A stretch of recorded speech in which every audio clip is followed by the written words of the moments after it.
3월 13일입니다. 새벽 기도회 잠언 12장 13절에서 16절까지 말씀으로 입의 열매라는 제목으로 잠시 은혜를 나누겠습니다.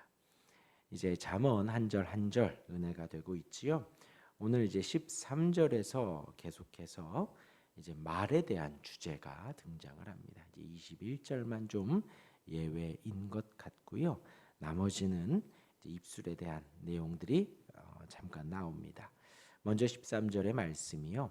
악인은 입술의 허물로 말미암아 그물에 걸려도 의인은 환난에서 벗어나느니라 합니다. 의인과 악인에 대한 대조가 나오고 입술에 대한 말씀이 나오고 있죠. 의인과 악인, 악인과 의인은 그 기준이 명확하게 다릅니다. 뭐라고요? 예수 그리스도이지요. 예수 그리스도로 말미암아 의인이 되고 악인이 되어집니다. 그 기준으로 말미암아 추구하는 바도 완전히 달라지게 되어지죠. 의인은 예수 그리스도를 고백합니다. 성경에 기록되어지고 우리의 신앙의 선배들이 증거하고 있는 그 예수 그리스도를 믿고 의지하고 고백하며 그 예수 그리스도로 말미암아 살아가고 예수 그리스도를 쫓으며 살아가죠. 의인입니다. 예수 그리스도를 고백하고요, 찬송하고요, 찬양하고요, 의지하며 살아가는 이들이 바로 의인입니다. 반대로 악인은 그 예수 그리스도를 의지하지 않죠. 성경에 기록된 예수 그리스도, 또 신앙의 선배들이 말하는 교회가 증거하는 그 예수 그리스도를 의지하지 않습니다. 바라보지 않습니다. 세상을 의지하고 세상을 고백합니다. 그들의 입술은 허물을 쫓습니다. 허물이라 하면 잘못과 과오를 말합니다. 그들은 계속해서 실수하고 그들은 계속해서 과오를 범한다라는 것이죠. 그 말들로 말미암아 그들은 그물에 걸려든다는 것입니다. 그들의 결국은 지옥이 되어지죠. 하나님의 심판입니다. 착각하지 말아야 할 것이 단순히 착하게 사는데 예수님을 믿느냐 안 믿느냐 그거를 말하는 것이 아닙니다. 사실 그것도 포함이 되지요. 예수 그리스도를 의지하여서 예수님이 나 때문에 죽으셨구나, 돌아가셨구나 믿게 되어지면 그 주님의 인도하심으로 말미암아 우리는 선하게 살아가게 되어 있습니다. 성령에 부어지신다 그랬지요. 외부로 말미암아 우리가 거듭난다고 했습니다. 그것이 바로 의인입니다. 거듭나서 예수님을 의지하고 거듭나서 예수님을 바라보고 거듭나서 예수님이 갔던 그 길을 쫓겠노라고 고백하는 이들이 바로 의인입니다. 그러하기에 그들의 입술은, 그들의 삶은 주님을 쫓는 삶일 수밖에 없지요. 그러나 악인은 다 반대입니다. 그 예수님을 영접하지 않고 바라보지 않습니다. 우리 마음 안에서는 새로운 것이 절대로 나올 수 없습니다. 새로운 것이요. 그들의 마음에, 그들의 입술에는 하나님을 등지고 하나님을 모른 척하지요. 단순히 그것이 아닙니다. 악함과 악독과 불의만 가득하게 되어 있지요. 그러한 악인들은 입술의 잘못과 과오를 범합니다. 그 허물로 말미암아 그들은 그물에 걸리게 되어 있지요. 의인은 입술에 실수나 잘못이 없습니다. 환난에서 벗어나게 되어지지요. 잘못이 없다 하면 왜 잘못이 없겠어요? 잘못이 있지요. 그러나 그들은 잘못이 없어지려고, 실수하지 않으려고 부단히 노력합니다. 단순히 말 한두 마디 실수하지 않으려는 것이 아니라 우리 마음에서 진심으로 축복하려 하고 진심으로 잘 되기를 바란다라는 것이지요. 여호수아와 갈렙이 그러합니다. 생명의 위험을 무릅쓰고 하나님을 고백하고 하나님을 말하지요. 우리를 인도하신 분 하나님이다. 그들은 우리의 밥밖에 되지 않는다 라고 말하며 진리를 말합니다. 하나님을 의지합니다. 그리하여서 그들의 인생은 하나님이 보존하셔서 그들만 가나안에 들어가게 되어지죠. 그때에 있는 사람들은 다 멸망받죠. 그들의 후손들이 가나안에 들어가지만 여호수아와 갈렙은 구원을 받으며 가나안에 들어가게 되어집니다. 이어서 14절입니다. 사람은 입의 열매로 말미암아 복록에 족하며 그 손이 행하는 대로 자기가 받느니라.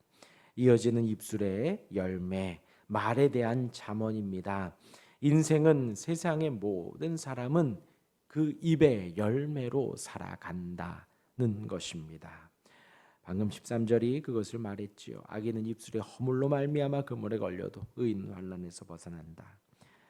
구원의 기준 예수 그리스도를 믿고 고백하는 사람들, 그들은 진리를 말하고 진리를 가르치게 되어 있습니다. 진리를 말하고 진리를 가르치지요. 그들은 생명을 전합니다. 그러하기에 그들은 그 입술의 열매로 말미암아 생명을 전하니 생명이 오고요, 축복을 전하니 축복이 오게 되어 있지요. 그들은 그 열매로 말미암아 복록에 족합니다. 그 손이 행한 대로 자기가 받게 되어지지요. 생명을 전하고 축복을 전하니 그대로 생명을 받고 축복을 받는 것입니다. 악인도 마찬가지이겠지요. 그들의 말씀과 그들의 가르침은 허물과 잘못과 죄악으로 가득 차 있을 것입니다. 그러나 그리고 그들은 그 열매로 살아가지요. 입의 열매, 그것이 선이든 악이든 그것으로 축복이든 저주든 말하게 되고 가르치게 되어집니다. 믿지 않는 사람이 믿으라고 말할 수 없지요. 믿는 사람이 믿지 말라고 말할 수 없습니다. 예수님을 찬양하고 높이고 진심으로 높이는 사람이 욕설을 내뱉거나 저주하거나 남을 깎아낼 수가 없다는 것이죠. 마찬가지로 세상을 추구하고 세상을 찾는 그 사람들이 입술로 예수 그리스도를 가르치고 하나님의 뜻을 말할 수 없을 것입니다. 그러하기에 악인이건 선인이든 그들이 말하는 것에 대한 열매를 먹고 살아갑니다. 또한 우리가 말하는 바에 따라 그 손이 행하게 되어 있습니다. 행하게 되어 있습니다. 예수님을 말하고 예수님을 가르치는데 교회를 떠날 수가 없지요. 교회를 떠나며 예수 믿으라고 예수님의 가르침을 말할 수도 없지요. 하나님의 말씀 진리를 가르치는 사람들에겐 그들은 생명을 전합니다. 생명을 전하는 자는 축복이지요. 축복이지요. 하나님을 증거하는 것이 축복이지요. 영적 생명을 전하는 이들이 그 복으로 살아가게 되어 있습니다. 네. 우리 목회자들이 얼마나 축복된지요. 얼마나 축복된지요. 예, 목회자들끼리 이야기해서 예전에 이제 뭐 고생했다라는 이제 저보다는 다 저희 노예나 시찰에 목사님들이 저보다는 다 선배님들이시니까 이야기를 하시면 정말 고생 많이 하셨어요. 제가 저는 축에도 끼지도 못합니다. 저는 너무 축복되게 살고 있지요. 근데 이제 그분들이 그렇게 고생했네, 이랬네, 저랬네 이야기를 하셔도 그 목회를 함이 행복하다고 말을 하는 거예요. 생명을 전하니 축복을 전하니 얼마나 복되나요? 그런 말을 하고 있는 것입니다. 이어서 15절입니다. 미련한 자는 자기 행위를 바른 줄로 여기나 지혜로운 자는 권고를 듣느니라. 예, 이제 두 가지가 나와요. 의인과 악인에 대해서 무슨 말이 나오냐? 자기 행위가 옳은 줄 알고 또 반대로 지혜로운 자는 권고를 듣느니라라고 말을 하지요. 그러니까 자기 행위가 옳은 줄로 아는 사람은 권고를 듣는다는 말이에요? 듣지 않는다는 말이에요? 듣지 않는다는 말이지요. 지혜로운. 예, 사람은 누구든지 자기가 하나님 앞에 죄인인 줄 알고 겸손히 하나님의 말씀만 따라갑니다. 의인들은 그러하다라는 거예요. 의인들은 누구든지 교회를 다니고 예수를 믿고 그런 사람들은요, 본인이 죄인인 것을 압니다. 죄인인 것을. 그러하기에 권고를 달게 듣고요, 권면을, 교훈을, 훈계를 잘 듣게 되어지지요. 이것이 신앙생활을 바르게 하고 있는 자들의 특징입니다. 그런데 미련한 자는 자기 행위가 바른 줄로 안다는 거예요. 내 말이 옳고 내 말이 맞고 내 말이 내 말이 관철되지 않으면 안 돼 라고 말하는 사람들이 권고를 듣지 않습니다. 옆에서 하는 말들을 절대 타협하지 않습니다. 스스로 된 줄 아는 사람이지요. 교만한 자들입니다. 그들은 다 하나님 앞에 자신을 속이고 있는 것이지요.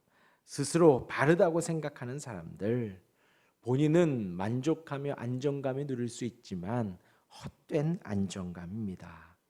그들은 누군가의 권고나 권면을 결코 듣지 않습니다.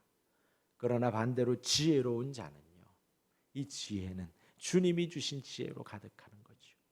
성령께서 지혜를 주십니다. 성령께서. 그러하니 우리 마음 안에 어떤 생각만 있겠어요? 성령께서 지혜를 주셔요. 아, 내가 부족하구나. 내가 죄인이구나. 내가 연약하구나. 그런 사람은 권면을 잘 듣습니다. 잘 듣습니다. 바울이 빌립보서에서 이렇게 말하지요. 겸손한 마음으로 각각 자기보다 남을 어떻게 여기라고요? 낮게 여기라고요. 낮게 여기는 게 아니라 낮게. 당신이 나보다 더 지혜롭군요. 당신이 나보다 더 은혜롭습니다. 예, 옳습니다. 나보다 더 낮게 여기는 거예요. 낮게 여기지 말고요. 그런 이들이 지혜로운 사람입니다. 그 말을 듣는 것이죠. 그 말을. 마지막 16절입니다. 미련한 자는 당장 분노를 나타내거니와 슬기로운 자는 수욕을 참느니라. 이제 분노에 대한 이야기를 마지막 하고 있어요. 미련한 자는 자기 행위를 바른 줄로 여깁니다. 다른 사람의 말을 듣지 않는다 그랬어요. 왜요? 왜 그럴까요? 마음에 분노가 있기 때문에 그래요. 분노가 일어나면 바로 이 우리 표현으로 샷다가 내려져요. 귀가 막히고 눈이 가려집니다. 그러하기에 분노를 나타내는 거예요. 왜요? 지금 내 길만 옳은데 자꾸 틀릴 말만 하는 거예요. 다른 사람들이. 그렇게 생각하니 분노가 일고요. 그렇게 생각하니 자기 행위만 옳은 줄로 아는 것입니다. 자기 행위만 옳은 줄로 아는 거예요. 세상에 그런 것은 없습니다. 왜요? 나만 옳은 것은 진리지요. 진리는 오직 하나님뿐입니다. 그러나 우리가 하고 있는 말들은 다 이 말씀에서 저의 필터를 걸쳐서 나오는 것이지요. 제가 이해한 대로, 제가 공부한 대로 나오는 것입니다. 결코 그것은 진리가 아니지요. 하나님의 말씀이 진리이고 하나님이 진리이지 제가 말하고 주장하는 바는 진리가 아닙니다. 신앙생활에 참고하시라는 것이죠. 그러나 미련한 자는 내가 알고 있고 내가 이해하고 내가 말하는 바가 진리다 하여 당장 분노를 나타냅니다. 그러나 슬기로운 자는 수욕을 참느니라. 자신이 옳다 하더라도 그것을 분노로 나타낼 때에 그것은 옳지 않게 돼요. 옳지 않게 돼요. 절대로 아니죠. 절대로 아니죠. 야고보서 1장 20절에 사람의 성내는 것이 하나님의 의를 이루지 못함이니라 라고 했어요. 내가 아무리 공부를 많이 했고 아무리 이해가 빠르고 아무리 이것이 나에게 은혜를 줬다 한들 내가 분노하며 하는 말에는 하나님의 뜻을 이루지 못한다는 것. 아무 소용이 없어요. 뭐라 그래요? 울리는 꽹과리와 같다. 아무리 천사의 말을 하더라도요. 아무리 진리를 말하여도요. 아무리 은혜로운 말을 해도요. 내가 분노를 나타내며 화를 내며 할 때에는 귀를 막고 눈을 막고 내 행위가 옳은 줄로 알며 말을 할 때에는 그것은 하나님의 뜻을 이루지 못합니다. 하나님의 뜻을. 그러니 어떻게 하라고요? 성내기를 더디하라. 성내지 말아야 합니다. 분노하지 말아야 합니다. 슬기로운 자, 지혜로운 자는 그 분노를 잘 참아내지요. 그러한 우리가 되기를 주님의 이름으로 축원합니다. 아멘. 기도하겠습니다.